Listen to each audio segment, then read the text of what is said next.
Welcome back in our program ਜੀ। Doctor ਸਾਹਿਬ, ਸਾਡੇ ਕੋਲ ਪਹਿਲਾ ਫੇਸਬੁੱਕ ਮੈਸੇਜ ਆਇਆ ਹੈ ਚੰਡੀਗੜ੍ਹ ਤੋਂ ਵੀਰ ਸਤਨਾਮ ਸਿੰਘ ਜੀ ਦਾ। ਇਹ ਲਿਖਦੇ ਹਨ, ਵਾਹਿਗੁਰੂ ਜੀ ਕਾ ਖਾਲਸਾ ਵਾਹਿਗੁਰੂ ਜੀ ਕੀ ਫਤਿਹ। ਕੱਲ ਬਾਪੂ ਸੂਰਤ ਸਿੰਘ ਜੀ ਦਾ ਬਿਆਨ ਸੁਣਿਆ, ਜਿਸ 'ਚ ਉਹਨਾਂ ਨੇ ਕਿਹਾ ਕਿ ਸਰਕਾਰ ਵੱਲੋਂ ਆਏ ਇੱਕ ਵਿਚੋਲੇ ਨੇ ਉਹਨਾਂ ਨੂੰ ਕਿਹਾ ਕਿ ਭੁੱਖ ਹੜਤਾਲ ਨਾ ਛੱਡੀ ਤਾਂ ਨਤੀਜੇ ਭੁਗਤਣ ਲਈ ਤਿਆਰ ਹੋ ਰਹੋ। 1984 ਤੋਂ ਲੈ ਕੇ 1995 ਤੱਕ 1 ਲੱਖ ਕਤਲ ਕੀਤਾ।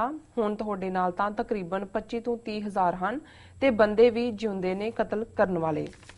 ਬਾਕੀ ਮੇਰਾ ਵਿਚਾਰ ਇਹ ਹੈ ਕਿ ਸੰਤ ਜੀ ਵੇਲੇ ਵੀ 250 ਬੰਦੇ ਗਿਣੇ ਸੀ, ਪਰ ਉਹ ਗਿਣਤੀ ਜਦ ਸਰਕਾਰ ਨੇ ਕਤਲੇਆਮ ਕੀਤਾ ਤਾਂ ਲੱਖ ਤੱਕ ਪਹੁੰਚ ਗਈ ਸੀ। ਹੁਣ ਇਹਨਾਂ ਨੇ 25 ਹਜ਼ਾਰ ਗਿਣੇ ਨੇ। ਵਾਹਿਗੁਰੂ ਮਿਹਰ ਰੱਖੇ। ਵਾਹਿਗੁਰੂ ਜੀ ਕਾ ਖਾਲਸਾ ਵਾਹਿਗੁਰੂ ਜੀ ਕੀ ਫਤਿਹ। ਵੀਰ ਸਤਨਾਮ ਸਿੰਘ ਜੀ ਦਾ ਧੰਨਵਾਦ। ਉਹਨਾਂ ਨੇ ਸਾਨੂੰ ਚੰਡੀਗੜ੍ਹ ਤੋਂ ਲਿਖਿਆ ਜੀ।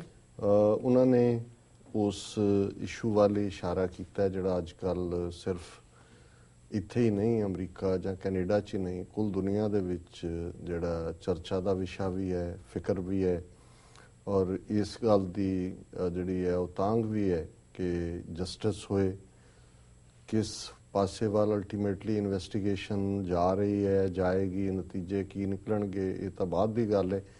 ਪਰ ਜਿਹੜਾ ਪਹਿਲਾ ਜਿਹਨੂੰ ਸਰਕਮਸਟੈਂਸ਼ੀਅਲ ਐਵੀਡੈਂਸ ਕਹਿੰਦੇ ਨੇ, ਜਾਂ ਜਿਹੜਾ ਜਿਸ ਕਿਸਮ ਦੀ ਪਹਿਲੀ ਜਿਹਨੂੰ ਮੈਂ ਹੰਚ ਕਿਹਾ ਸੀ ਪਹਿਲੇ ਦਿਨ ਦੇ ਹੀ ਪ੍ਰੋਗਰਾਮ 'ਚ ਮੰਡੇ ਦੇ, ਉਹ ਇਸ਼ਾਰਾ ਕਰਦਾ ਹੈ ਕਿ ਇਹ ਕੰਮ ਜਿਹੜਾ ਹੈ ਉਹ ਭਾਰਤੀ ਏਜੰਸੀਆਂ ਦਾ ਖੁਦ ਦਾ ਕਾਰਾ ਜਾਂ ਕਿਸੇ ਰਾਹੀਂ ਕਰਵਾਇਆ ਕਿਸੇ ਹਾਲਾਤ ਨੂੰ ਵੀ ਵਰਤ ਕੇ ਹੋ ਸਕਦੇ ਜੀ। ਸੋ ਇਸ ਗੱਲ ਦੇ ਉੱਤੇ ਹੀ ਉੱਥੇ ਪੰਜਾਬ 'ਚ ਦਲ ਖਾਲਸਾ ਹੋਏ, ਸ਼੍ਰੋਮਣੀ ਅਕਾਲੀ ਦਲ ਅੰਮ੍ਰਿਤਸਰ ਦੇ ਪ੍ਰਧਾਨ ਸਰ ਸਿਮਰਨਜੀਤ ਸਿੰਘ ਮਾਨ ਔਰ ਬਾਹਰਲੀਆਂ ਸਿੱਖ ਜਥੇਬੰਦੀਆਂ ਵੀ ਇਸ ਲਾਈਨ ਦੇ ਉੱਤੇ ਹੀ ਸੋਚਦੀਆਂ ਨੇ। ਔਰ ਇਸ ਸੰਬੰਧੀ ਜਦੋਂ ਬਾਪੂ ਸੂਰਤ ਸਿੰਘ ਖਾਲਸਾ ਉਹਨਾਂ ਨੂੰ ਜਿਹੜਾ ਮੀਡੀਆ ਨੇ ਉਹਨਾਂ ਦੇ ਨਾਲ ਕੰਟੈਕਟ ਕੀਤਾ ਤਾਂ ਉਹਨਾਂ ਦਾ ਬਿਆਨ ਵੀ ਇਹੀ ਹੈ। ਪਹਿਲੀ ਗੱਲ ਜਿਹੜੀ ਕਿ ਮੈਂ ਸਮਝਦਾ ਵੀ ਖੁਸ਼ੀ ਤੇ ਮਾਣ ਵਾਲੀ ਹੈ ਕਿ ਉਹਨਾਂ ਨੇ ਕਿਹਾ ਵੀ ਮੈਂ ਆਪਣੇ ਜਵਾਈ ਨੂੰ ਆਪਣੇ ਪੁੱਤਰ ਨਾਲੋਂ ਵੀ ਜ਼ਿਆਦਾ ਪਿਆਰ ਕਰਦਾ ਸੀ। ਮੇਰੇ ਲਈ ਇਹ ਬੜੀ ਜਿਹੜਾ ਅਸਹਿ ਸਦਮਾ ਜੀ। ਪਰ ਮੈਂ ਬੰਦੀ ਸਿੱਖਾਂ ਨੂੰ ਆਪਣੇ ਜਵਾਈ ਨਾਲੋਂ ਵੀ ਜ਼ਿਆਦਾ ਪਿਆਰ ਕਰਦਾ, ਔਰ ਇਹ ਜਿਹੜਾ ਸੰਘਰਸ਼ ਹੈ ਇਹ ਜਾਰੀ ਰਹੇਗਾ। ਸੋ ਮੈਂ ਸਭ ਤੋਂ ਪਹਿਲਾਂ ਤਾਂ ਇਸ ਮਜ਼ਬੂਤੀ ਦੀ ਦਾਤ ਦਿੰਦਾ ਕਿ ਇਸ ਹਾਲਾਤ ਦੇ ਵਿੱਚ ਵੀ ਉਹਨਾਂ ਨੇ ਆਪਣਾ ਰਿਜ਼ੋਲਵ ਨਹੀਂ ਛੱਡਿਆ ਜੀ। ਬਿਲਕੁਲ। ਫਿਰ ਉਹਨਾਂ ਨੇ ਜਿਹੜਾ ਜਿਸ ਵੱਲ ਵੀਰ ਸਤਨਾਮ ਸਿੰਘ ਜੀ ਨੇ ਇਸ਼ਾਰਾ ਕੀਤਾ ਹੈ, ਉਹਨਾਂ ਨੇ ਕਿਹਾ ਵੀ ਕਿਸ ਤਰੀਕੇ ਨਾਲ ਉਹਨਾਂ ਨੂੰ ਧਮਕੀ ਦਿੱਤੀ ਗਈ, ਔਰ ਇਹ ਵੀ ਕਿਹਾ ਗਿਆ ਕਿ ਫਿਰ ਤੁਹਾਡਾ ਪਰਿਵਾਰਕ ਨੁਕਸਾਨ ਵੀ ਹੋ ਸਕਦਾ ਜੋ ਤੁਸੀਂ ਇਸ ਪਾਸੇ ਨੂੰ ਨਾ ਛੱਡਿਆ। ਔਰ ਉਸੇ ਹਵਾਲੇ ਨਾਲ ਹੀ ਇਹ ਜਿਹੜਾ ਇਹਨਾਂ ਨੇ ਫਰਦਰ ਵੇਰਵਾ ਦਿੱਤਾ ਹੈ ਕਿ ਉਹਨਾਂ ਨੇ ਕਿਹਾ ਜੀ ਕਿ ਅਸੀਂ ਤੁਸੀਂ ਕਿੰਨੇ 25-30 ਹਜ਼ਾਰ ਬੰਦੇ ਹੋ, ਅਸੀਂ ਤਾਂ ਜੇ 1.5 ਲੱਖ ਮਾਰਿਆ, ਔਰ ਜਿਨ੍ਹਾਂ ਨੇ ਉਹਨਾਂ ਨੂੰ ਮਾਰਿਆ 1.5 ਲੱਖ ਨੂੰ ਅਜੇ ਉਹ ਕਾਤਲ ਜਿਉਂਦੇ ਨੇ। ਕਾਤਲ ਦਾ ਮਤਲਬ ਹੈ ਕਿ ਉਹ ਸੁਮੇਧ ਸੈਣੀ ਹੋਏ, ਉਹ ਉਮਰਾਨ ਅੰਗਲ ਹੋਏ, ਜਿਹਨੂੰ ਹੁਣ ਲੁਧਿਆਣੇ ਸਾਰੇ ਡਰਾਮੇ ਲਈ ਲਾਇਆ, ਔਰ ਅੱਜ ਵੀ ਜਿਹੜੇ ਉਹੀ ਉਸ ਲੈਵਲ ਦੇ ਉੱਤੇ ਜਿਹੜੇ ਥੱਲੋਂ ਮੁੰਡੇ ਮਾਰ ਕੇ ਹਾਇਰ ਲੈਵਲ ਤੱਕ ਪਹੁੰਚੇ, ਉਹਨਾਂ ਨੂੰ ਐਕਸਟੈਂਸ਼ਨਾਂ ਦੇ ਕੇ ਵੀ ਕਾਇਮ ਰੱਖਿਆ ਹੋਇਆ। ਪਿੰਕੀ ਕੈਟ ਵਰਗਾ ਬੰਦਾ ਜਿਹਨੂੰ ਇੱਕ ਹੋਰ ਕਤਲ ਕੇਸ ਦੇ ਵਿੱਚ ਲੁਧਿਆਣੇ 'ਚ ਜੇ ਉਮਰ ਕੈਦ ਉਹ 7 ਸਾਲ ਬਾਅਦ ਬਾਹਰ ਆ ਗਿਆ, ਉਹਦਾ ਰਿਕਾਰਡ ਵੀ ਕਲੀਨ ਹੋ ਗਿਆ, ਔਰ ਉਹਨੂੰ ਵਾਪਸ ਪੋਸਟ ਕਰ ਦਿੱਤਾ ਸੀ ਉਸੇ ਹੀ, ਤਾਂ ਰੌਲਾ ਪੈ ਗਿਆ ਔਰ ਉਹਨਾਂ ਨੂੰ ਜਿਹੜਾ ਕਰਨਾ ਪਿਆ। ਸੋ ਉਹਨਾਂ ਨੂੰ ਕਾਤਲਾਂ ਨੂੰ ਬਾਰ-ਬਾਰ ਲਿਆਉਣਾ ਜਾਂ ਬਾਰ-ਬਾਰ ਪ੍ਰਮੋਸ਼ਨ ਦੇ ਕੇ ਉਹਨਾਂ ਇਲਾਕਿਆਂ ਦੇ ਵਿੱਚ ਪੋਸਟ ਕਰਨਾ, ਇਹ ਉਹ ਦਹਿਸ਼ਤ ਦੀ ਗੱਲ ਨੂੰ ਅੱਗੇ ਤੋਰਨਾ ਵੀ ਸਾਨੂੰ ਤੁਹਾਡੀ ਪਰਵਾਹ ਨਹੀਂ ਹੈ। ਪਰ ਇਹ ਕਹਿਣ ਤੋਂ ਬਾਅਦ ਭਾਈ ਸਤਨਾਮ ਸਿੰਘ ਹੋਰਾਂ ਨੇ ਜਿਹੜਾ ਹੈ ਇਹ ਕਿਹਾ ਕਿ ਵੀ ਪਿੰਡਾਂ ਵਾਲਿਆਂ ਦੇ ਵੇਲੇ ਵੀ ਉਹ ਕਹਿੰਦੇ ਸੀ ਕਿ ਉਹਨਾਂ ਨਾਲ ਕਿੰਨਾ 200-250 ਬੰਦਾ ਹੀ ਹੈ ਜੀ, ਤੇ ਬੇਸ਼ੱਕ ਅਸੀਂ ਇਹਨਾਂ ਦੀ ਕੀ ਪਰਵਾਹ ਕਰਦੇ ਹਾਂ, ਪਰ ਉਹੀ 200-250 ਜਿਹੜਾ ਹੈ ਉਹ ਲੱਖ ਬਣ ਗਿਆ। ਔਰ ਜ਼ਾਹਰ ਹੈ ਕਿ ਵੀ ਉਹ ਇਹੀ ਕਹਿਣਾ ਚਾਹੁੰਦੇ ਨੇ ਵੀ ਉਹ ਜੇ 250 ਦਾ ਲੱਖ ਬਣ ਸਕਦਾ ਹੈ ਤੇ ਅੱਜ ਇਹਨੂੰ ਤੁਸੀਂ 25-30 ਹਜ਼ਾਰ ਕਹਿੰਦੇ ਹੋ, ਇਹ 25-30 ਲੱਖ ਬਣ ਜਾਏਗਾ। ਸੋ ਇਹ ਡਿਫਾਈਂਸ ਦੀ ਸਪਿਰਿਟ ਹੈ, ਔਰ ਇਹ ਇੱਕ ਅੰਦਾਜ਼ ਵੀ ਹੁੰਦਾ ਗੱਲ ਕਹਿਣ ਦਾ, ਜਿਵੇਂ ਰੈਫਰੈਂਡਮ 2020 ਵਾਲਿਆਂ ਨੇ ਉਹਦੀ ਨਾਲ ਸੰਬੰਧਿਤ ਪਿਛਲੇ ਐਤਵਾਰ ਸੈਕਰਾਮੈਂਟੋ 'ਚ ਸੀ ਇਕੱਠ, ਔਰ ਮੈਂ ਤਾਂ ਨਹੀਂ ਉਹਦੇ 'ਚ ਪਾਰਟਿਸਿਪੇਟ ਕਰ ਸਕਿਆ।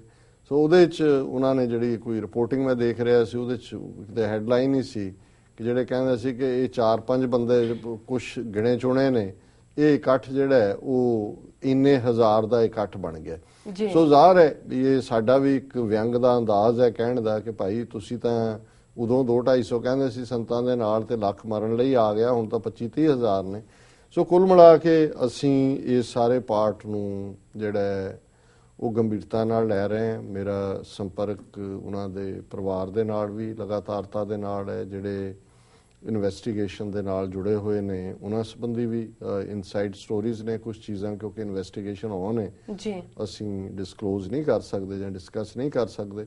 ਪਰ ਇੱਕ ਗੱਲ ਜ਼ਾਹਰ ਹੈ ਕਿ ਜਿਹੜੀਆਂ ਹਜ਼ਾਰਾਂ ਕਾਲਾਂ ਦੁਨੀਆ ਭਰ ਚੋਂ ਉੱਥੋਂ ਦੇ ਐਡਮਿਨਿਸਟ੍ਰੇਸ਼ਨ ਨੂੰ ਸਿਵਲ ਜਿਹੜਾ ਇਨਵੈਸਟੀਗੇਸ਼ਨ ਹੈ ਔਰ ਦੂਜਿਆਂ ਨੂੰ ਗਈਆਂ ਨੇ, ਉਹਨਾਂ ਨੇ ਹੱਥਾਂ ਪੈਰਾਂ ਦੀ ਉਹਨਾਂ ਨੂੰ ਪਾਈ ਹੋਈ ਹੈ ਔਰ ਉਹਨਾਂ ਨੇ ਸਪੈਸ਼ਲ ਟੀਮਾਂ ਦਾ ਗਠਨ ਕੀਤਾ ਹੈ ਔਰ ਪਿਛਲੇ ਕੱਲ੍ਹ ਹੀ ਜਿਹੜੀ ਹੈ ਆਟੋਪਸੀ ਕਰਕੇ ਉਹਨਾਂ ਦੀ ਡੈੱਡ ਬਾਡੀ ਜਿਹੜੀ ਹੈ ਹਵਾਲੇ ਕਰ ਦਿੱਤੀ ਹੈ। ਸੋ ਉਦੋਂ ਆਟੋਪਸੀ ਵੇਲੇ ਵੀ ਉਹਨਾਂ ਨੇ ਮੇਕ ਸ਼ੋਰ ਕੀਤਾ ਕਿ ਸਪੈਸ਼ਲ ਜਿਹੜੇ ਡਾਕਟਰਸ ਨੇ ਉਹਨਾਂ ਦੀ ਟੀਮ ਤੋਂ ਰੀਵਿਜ਼ਿਟ ਕਰਵਾਇਆ ਪਹਿਲੇ ਸਾਰੇ ਨਤੀਜਿਆਂ ਨੂੰ ਔਰ ਸੈਚਰਡੇ ਉਹਨਾਂ ਦਾ ਜਿਹੜਾ ਕ੍ਰੀਮੇਸ਼ਨ ਜਾਂ ਫਿਊਨਰਲ ਹੈ ਉਹ 11 ਤੋਂ 1 ਵਜੇ ਤੱਕ ਸਿਲਵਿਸ ਟਾਊਨ ਹੈ ਇਲੀਨੋਇਸ ਦਾ, ਸ਼ਿਕਾਗੋ ਤੋਂ ਸ਼ਾਇਦ 150 ਮੀਲ ਇਨਸਾਈਡ ਉਹਦੇ 'ਚ ਹੈ ਔਰ 1 ਤੋਂ 3 ਉਹਨਾਂ ਦੀ ਯਾਦ 'ਚ ਅੰਤਮ ਅਰਦਾਸ ਹੈ। ਮੈਂ ਇਸ ਗੱਲ ਨੂੰ ਯਕੀਨੀ ਬਣਾਵਾਂਗਾ ਕਿ ਮੈਂ ਉਸ ਦੇ ਵਿੱਚ ਪਾਰਟਿਸਿਪੇਟ ਕਰ ਸਕਾਂ। ਹਾਲਾਂਕਿ ਇੱਕ ਪ੍ਰੋਗਰਾਮ ਆਲਰੇਡੀ ਪੈਨਸਿਲਵੇਨੀਆ ਦੇ ਫਿਲਾਡੈਲਫੀਆ ਦੇ ਕੋਲ ਇੱਕ ਟਾਊਨ ਹੈ, ਉੱਥੇ ਉਹਨਾਂ ਨੇ ਗੁਰਦੁਆਰਾ ਸਾਹਿਬ ਸਥਾਪਿਤ ਕੀਤਾ। ਪਹਿਲੀ ਵਾਰ ਉਹਨਾਂ ਨੇ ਸਾਨੂੰ ਇਨਵਾਈਟ ਕੀਤਾ ਸੀ, ਪਹਿਲੀ ਵਾਰ ਦਾ ਮਤਲਬ ਕਿਉਂਕਿ TV 84 ਵੀ ਉਸ ਨੂੰ ਕਵਰ ਕਰਨਾ ਸੀ ਤਾਂ ਉਹਨਾਂ ਦੀ ਚਾਹਨਾ ਸੀ ਕਿ ਅਸੀਂ ਜਿਹੜਾ ਇਸ 'ਚ ਸ਼ਮੂਲੀਅਤ ਕਰੀਏ। ਪਰ ਮੈਂ ਉਹਨਾਂ ਦਾ ਵੀ ਸ਼ੁਕਰਗੁਜ਼ਾਰ ਹਾਂ ਕਿ ਉਹਨਾਂ ਨੂੰ ਜਦੋਂ ਮੈਂ ਕਾਲ ਕਰਕੇ ਦੱਸਿਆ ਕਿ ਵੀ ਇਹ ਇਸ ਅਹਿਮੀਅਤ ਵਾਲੀ ਜਦੋਂ ਕਿ ਕੌਮੀ ਤੌਰ ਦੇ ਉੱਤੇ ਇੱਕ ਮੋਰਾਲ ਡਾਊਨ ਹੈ ਜਾਂ ਇੱਕ ਕਿਤੇ ਨਾ ਕਿਤੇ ਜਿਹੜਾ ਇੰਡੀਅਨ ਗੇਮ ਬਾਰੇ ਵੀ ਜਿਹੜਾ ਲੋਕਾਂ ਦੇ ਵਿੱਚ ਚਰਚਾ ਹੈ, ਸੋ ਉੱਥੇ ਮੈਂ ਜ਼ਰੂਰ ਸ਼ਮੂਲੀਅਤ ਕਰਨਾ ਚਾਹੁੰਦਾ। ਸੋ ਅਸੀਂ ਇਹਨਾਂ ਦਾ ਵੀ ਵੀਰ ਸਤਨਾਮ ਸਿੰਘ ਜੀ ਦਾ ਸ਼ੁਕਰੀਆ ਅਦਾ ਕਰਦੇ ਕਿ ਉਹਨਾਂ ਨੇ ਬੜੀ ਚੜ੍ਹਦੀ ਕਲਾ ਦੇ ਵਿੱਚ ਜਿੱਥੇ ਉਹਨਾਂ ਨੇ ਜੋ ਉੱਥੇ ਪੁਲਿਸ ਦਾ ਦਬਾਅ ਟੈਕਟਿਕ ਹੈ ਉਸ ਬਾਰੇ ਜਾਣਕਾਰੀ ਦਿੱਤੀ ਹੈ, ਉੱਥੇ ਉਹਨਾਂ ਨੇ ਚੜ੍ਹਦੀ ਕਲਾ ਦਾ ਪ੍ਰਗਟਾਵਾ ਵੀ ਕੀਤਾ ਔਰ ਉੱਥੇ ਵੀ ਜਿਹੜਾ ਹਸਨਪੁਰ ਪਿੰਡ ਦੇ ਵਿੱਚ ਬਾਪੂ ਸੂਰਤ ਸਿੰਘ ਨਾਲ ਹਮਦਰਦੀ ਕਰਨ ਵਾਲਿਆਂ ਦਾ ਤਾਂਤਾ ਲੱਗਾ ਹੋਇਆ।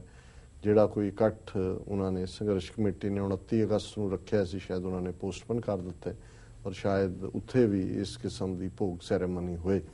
ਸੋ ਅਸੀਂ ਵੀ ਜਿਹੜਾ ਇਹ ਕੋਸ਼ਿਸ਼ ਵੀ ਕਰਦੇ ਹਾਂ ਕਿ ਸ਼ਿਕਾਗੋ ਔਰ ਕਲਾਮਜ਼ੂ ਔਰ ਦੂਸਰੀਆਂ ਥਾਵਾਂ ਤੋਂ ਜਿਹੜੇ ਨੀਅਰ ਬਾਈ ਟਾਊਨਸ ਨੇ ਵੱਧ ਤੋਂ ਵੱਧ ਗਿਣਤੀ ਦੇ ਵਿੱਚ ਸਿੱਖ ਸੰਗਤਾਂ ਸ਼ਮੂਲੀਅਤ ਕਰਨ, ਕਿਉਂਕਿ ਜਿਵੇਂ ਬਾਪੂ ਸੂਰਤ ਸਿੰਘ ਹੋਰਾਂ ਨੇ ਫੋਕਸ ਕੀਤਾ ਹੈ ਕਿ ਵੀ ਗੱਲ ਬੰਦੀ ਸਿੱਖਾਂ ਦੀ ਰਿਹਾਈ ਦਾ ਮੁੱਦਾ ਹੈ।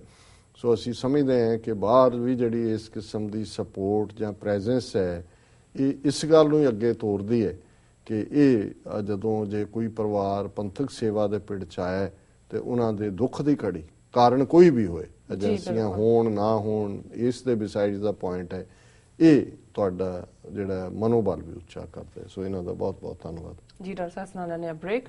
ਵੀਅਰਸ ਵਿਚਾਰਾਂ ਦਾ ਸਿਲਸਿਲਾ ਇਸ ਤਰ੍ਹਾਂ ਚੱਲਦਾ ਰਹੇਗਾ। ਮਿਲਦੇ ਹਾਂ ਛੋਟੇ